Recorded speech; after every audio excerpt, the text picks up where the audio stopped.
Hello everyone. सो इस part की शुरुआत के साथ हमें दिखाया जाता है प्रोफेसर यांग को, जो कि अपनी क्लासेस ले रहे होते हैं, पर मिनमिन यहाँ पे लगातार उन्हें घूर रही होती है, जिसके बाद वो पूरी क्लास में उसे इग्नोर कर रहे होते हैं। फिर नेक्स्ट सीन में हमें दिखाया जाता है कि क्लास ओवर हो जाती है, पर मिनमिन काफी सैड दिखाई देती है और प्रोफेसर यांग उसके बिहेवियर से तंग आके उसे पकड़ के कैबिन में लेके आते हैं और बैठकर उससे पूछते हैं कि आखिर प्रॉब्लम क्या है। जिसपे मिनमिन गुस्से में बोलती है कि मुझे पता था कि आप एक बहुत बड़े प्ले बॉय हैं, पर मुझे नहीं पता था कि आपके कोई मॉरल्स ही नहीं है। जिसपे यांग कहता है क्योंकि मैंने तुम्हें रिजेक्ट कर दिया इसलिए तुम ये सब कुछ बोल रही हो, है ना। तो मिनमिन डायरेक्टली उनसे पूछती है कि आप वीकेंड पे किसके साथ थे। तो यांग उसे सीधे सीधे बता देता है कि वो अपनी फैमिली के साथ था। उसका ये जवाब सुन के मिनमिन का गुस्सा और बढ़ जाता है और वो कहती है कि आप प्रोफेसर सॉन्ग के साथ एक होटल में थे और कॉफी डेट पे गए थे। और यांग की फ्रेंड प्रोफेसर सॉन्ग की एक पोस्ट दिखा के उसे इसका सबूत भी दिखाती है और यांग को वो मैसेज भी दिखाती है जिसमें उसने मिनमिन से कहा था कि वो आज घर पे रहेगा। और वो गुस्से में आके उसे धमकाते हुए कहती है कि वो प्रिंसिपल से कंप्लेन करेगी कि प्रोफेसर यांग और सॉन्ग डेट कर रहे हैं। ये कहकर वो गुस्से में वहाँ से जाने लगती है, तभी प्रोफेसर सॉन्ग वहाँ पे आ जाती है और यांग सॉन्ग को एक्सप्लेन करने कहता है कि वो मिनमिन को समझाए कि वो दोनों एक दूसरे को डेट नहीं कर रहे हैं और वो वीकेंड पे साथ में क्यों थे। जिसके बाद प्रोफेसर सॉन्ग उसे सबूत दिखाती है कि वो वहाँ पे अपनी फ्रेंड की हेल्प करने के लिए गई थी, क्योंकि उसका फ्रेंड शाओ का हस्बैंड उसे चीट कर रहा है। और मैसेजेस रीड करने के बाद मिनमिन समझ जाती है, जिसके बाद मिनमिन यांग से माफी मांगती है, पर यांग को उसका चेहरा देखकर हंसी आ रही होती है और मिनमिन जाते हुए कहती है कि वो आगे से ऐसा कभी नहीं करेगी। ये सब सुन के यांग हंस रहा होता है और मिनमिन के वहाँ से जाने के बाद सॉन्ग यांग से कहती है कि ये लड़की कुछ ज्यादा ही क्यूट है और यांग ये सुन के हंसता है। वहीं दूसरी ओर हमें ऑफिस का सीन दिखाया जाता है, जहाँ पे फेंगशिंग काफी उदास होती है क्योंकि योंगसुआ की इंटर्नशिप कंप्लीट हो चुकी होती है और वो ऑफिस छोड़ के जा चुका है। योंगसुआ ये चीज नोटिस करती है और वो फेंगशिंग से आके पूछती है कि क्या आप योंगसुआ को मिस कर रही हैं। जिसपे फेंगशिंग कहती है कि हर साल इंटर्न्स आते जाते रहते हैं, इससे मुझे कोई फर्क नहीं पड़ता। फिर तभी फेंगशिंग चुआंग से जाके कहती है कि योंगसुआ की टेबल साफ कर देना, पर तभी वहाँ पे योंगसुआ अपना सामान लेके आ जाता है और कंपनी को as a new designer join करता है। और ये अनाउंसमेंट सुन के सभी खुश हो जाते हैं और योंगसुआ कहता है कि वो फेंगशिंग को इतनी जल्दी छोड़ के नहीं जाने वाला और साथ ही वो फेंगशिंग को डिनर पार्टी देने के लिए कहता है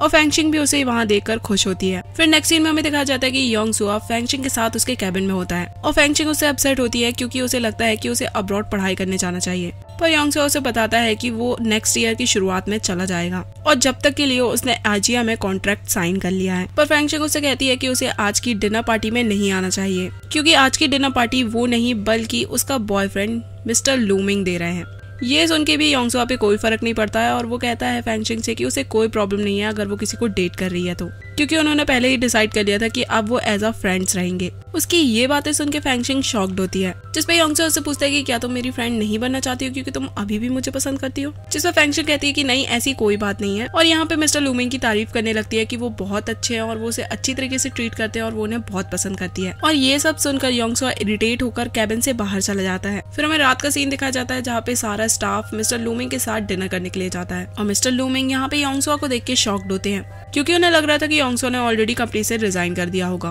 फिर नेक्स्ट सीन में दिखाया जाता है कि सभी साथ में डिनर करने के लिए बैठ जाते हैं और मिस्टर लूमिंग सभी को मेन्यू दे रहे होते हैं ऑर्डर करने के लिए और योंगसुआ जानबूझ के वो मेन्यू ले लेता है और सारी महंगी डिशेस ऑर्डर करने लगता है और मिस्टर लूमिंग सिर्फ वहाँ पे बैठ के मुस्कुरा रहे होते हैं। फिर नेक्स्ट सीन में हमें दिखाया जाता है कि मिस्टर लूमिंग वॉशरूम में जाते हैं जहाँ पे वो योंगसुआ से मिलते हैं और उससे कहते हैं कि तुम तो कंपनी छोड़ के जाने वाले थे ना। जिसपे योंगसुआ उन्हें बताता है कि उसने वापस से ज्वाइनिंग कर ली है और यहाँ फेंगशिंग को लेकर इन दोनों के बीच में बहस होती है और योंगसुआ जाते हुए कहता है कि देखते हैं कि लास्ट में फेंगशिंग किसकी होती है और उसकी इस बात से मिस्टर लूमिंग बहुत इरिटेट होते हैं। फिर आगे हमें दिखाया जाता है कि सभी साथ में बैठ के कार्ड्स खेल रहे होते हैं और योंगसुआ और फेंगशिंग एक ही टीम में होते हैं। वो दोनों पार्टनर्स होते हैं तो उन्हें आर्म क्रॉस करके ड्रिंक करनी पड़ती है और उन लोगों की क्लोजनेस को देखकर मिस्टर लूमिंग जेलस फील करते हैं। जिसके बाद चुआंग और कोंगसुआ की बारी आती है और वो कोंगसुआ का हाथ पकड़ के उसके लिए रोमांटिक सॉन्ग आता है, जिसके बाद कोंगसुआ को उसके साथ बिताए हुए सारे मोमेंट्स याद आते हैं। वहीं दूसरी ओर हमें यांग को दिखाया जाता है जो कि घर पहुंचता है और घर के बाहर मिनमिन को पाता है, जिसके बाद वो उसे अपने साथ अपार्टमेंट में लेके जाता है और मिनमिन उससे कहती है कि वो अपनी पढ़ाई छोड़ना चाहती है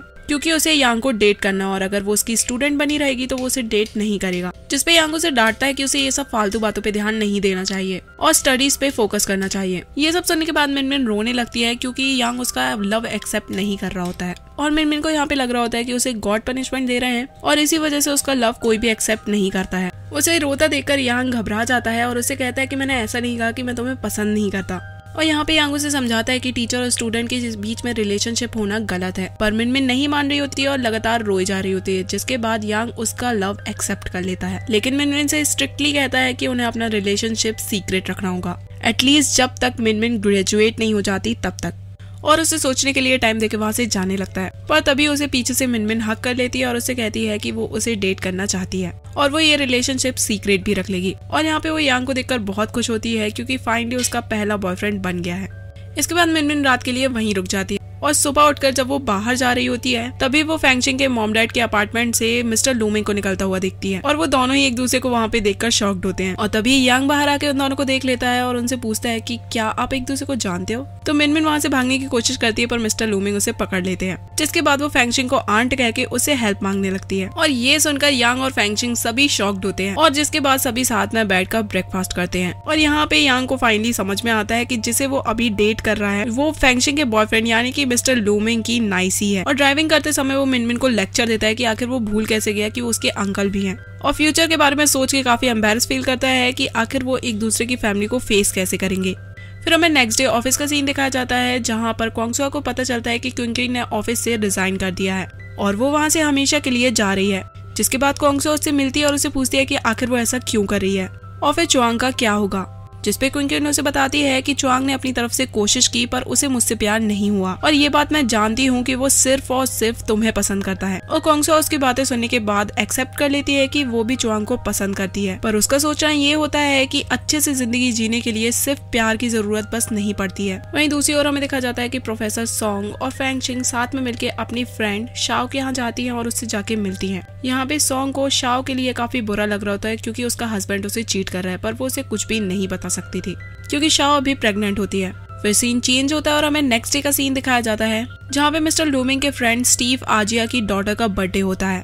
और फैंगशिंग और लूमिंग साथ में वहाँ पे जाते हैं क्योंकि फैंगशिंग के कंपनी के न्यू ओनर वही होने वाले होते हैं। और वहाँ पे वो लोग योंगसुआ को देखकर काफी कंफ्यूज हो जाते हैं कि आखिर वो वहाँ पे क्या कर रहा है। यहाँ पे मेयन उन्हें बताने वाली होती है पर तभी वहाँ पे मिस्टर स्टीव आ जाते हैं और उन्हें बताते हैं कि योंगसुआ उनका सन है और मेयन उनकी वाइफ है। और ये जानने के बाद फैंगशिंग और मिस्टर लूमिंग एक दूसरे को देखते रह जाते हैं क्योंकि फैंगशिंग को अभी तक लग रहा था कि मेयन योंगसुआ की एक्स गर्लफ्रेंड है, पर असलियत में वो उसकी स्टेप मॉम निकली और इस बात के बारे में सोचकर उसे गिल्ट फील होता है। और योंगसुआ के फादर को यहाँ पे कुछ भी पता नहीं होता है कि वो लोग एक दूसरे को जानते हैं, तो उसके सामने वो मिस्टर लूमिंग की तारीफ करे जा रहे होते हैं कि किस तरीके से मिस्टर लूमिंग फैंगशिंग के लिए एक अच्छे बॉयफ्रेंड है और फैंगशिंग का एक्स बॉयफ्रेंड उनके सामने कुछ भी नहीं था। और उसे यहाँ पे ये भी बताते हैं कि किस तरीके से उन्होंने प्लानिंग और प्लॉटिंग करके फैंगशिंग को हासिल किया। ये सब सुन के फैंगशिंग को काफी बुरा फील हो रहा होता है और योंगसुआ को भी बहुत गुस्सा आ रहा होता है, पर सभी लोग ऑकवर्डली हंस रहे होते हैं। और इसी के साथ ये पार्ट यहीं पे एंड होता है। See you guys in the next part.